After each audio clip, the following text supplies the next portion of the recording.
Bonjour à tout le monde et bienvenue à cette vidéo sur les compteurs. Exercice numéro 2. Utilisez les bascules GK7476 pour réaliser le schéma d'un compteur asynchrone modulo 10. Premièrement, table d'état. Donc on a les états, le compteur compte de 0 jusqu'à 9. Parce que 0 est compté comme étant un 1. Donc 1, 2, 3, 4, 5, 6, 7, 8, 9, 10. On complète la table. Donc on a les sorties des bascules Q3, Q2, Q1, Q0.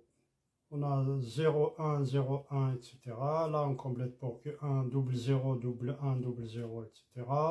Pour Q2, 4, 0, 4, 1, etc. Q3, 8, 0 et 8, 1. Voilà. Donc on complète tout simplement la table.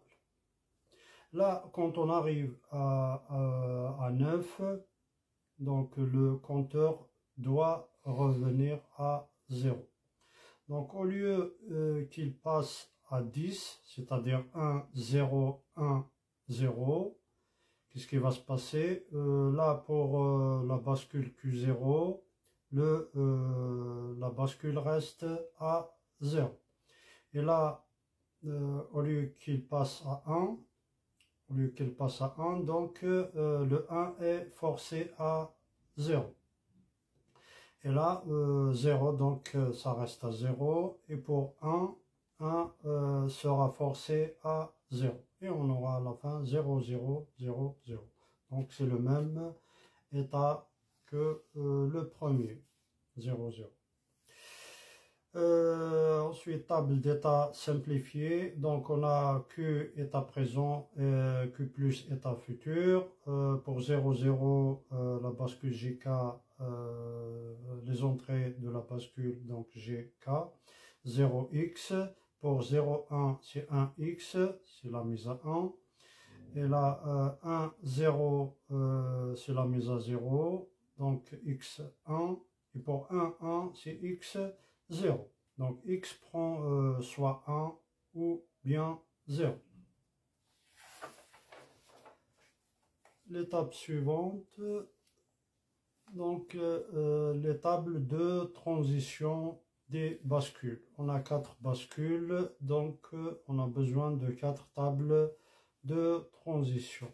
Donc pour Q3, Q3+, G3, K3, on a 0, 0, 0x, 0, 0, 0x, 0, 0, 0x, 0, 0, 0x, 0, 0, 0x, 0, 0, 0x, 0, 0, 0x, 0, 1, 1x, 1, 1, 0x, 1, 0, x, 1. Donc cette table, on la complète à partir de la table précédente.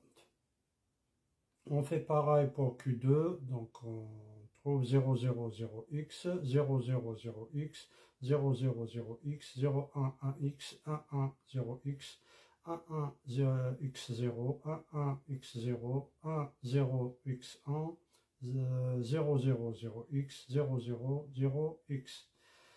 Pour la bascule Q1, donc Q1 plus 0, 0, 0x, 0, 1, 1x, 1, 1, x0, 1, 0, x1, 0, 0, 0x, 0, 1, 1x, 1, 1, x0, 1, 0, x1, 0, 0, 0x, 0, 0, 0x. Pour la dernière bascule Q0, 0, 1, 1x, 1, 0, x1, 0, 1, 1x, 1, 0, x1, 0, 1, 1x, 1, 0, x1, 0, 1, 1x, 1, 0, x1, 0, 1, 1x, 1, 0, x1.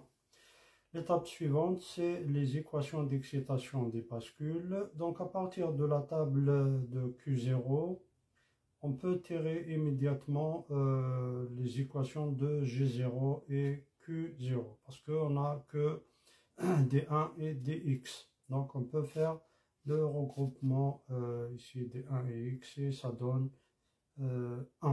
Donc G0 égale K0 égale 1.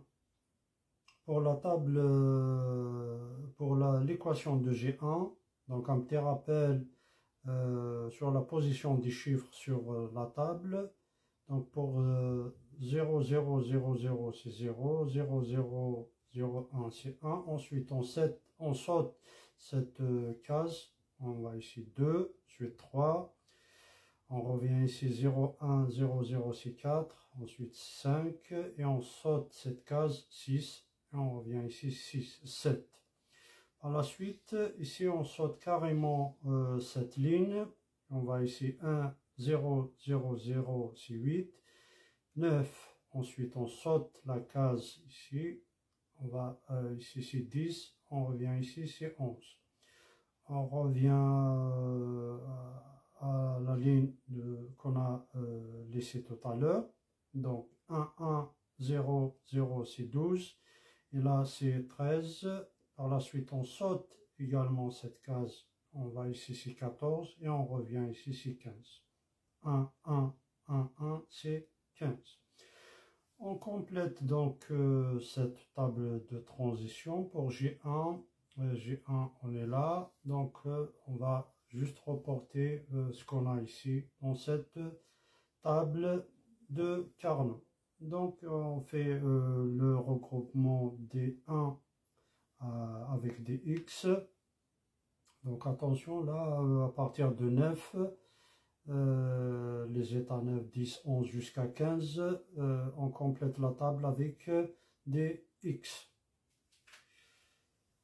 Donc là, G1, pour G1, il n'y a pas de changement sur Q1 et Q0.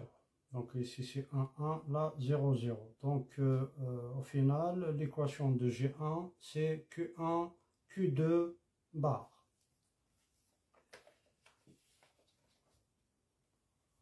On fait pareil avec K1. Donc on fait ce regroupement là, des 1 avec des x, et on trouve K1 égale Q1. Pas de changement sur Q1. Équation de G2 et K2, même travail, donc on se réfère à la table de transition et on complète G2. On a ce regroupement des 1 et des x avec des x. Et on trouve G2 égale Q0, Q1. Pour K2, on a ce regroupement-là. On va regrouper les 1 et x ici. Et on trouve K2 égale Q0, Q1. Du coup, on a G2 égale K2 égale Q0, Q1. Équation de G3 et K3.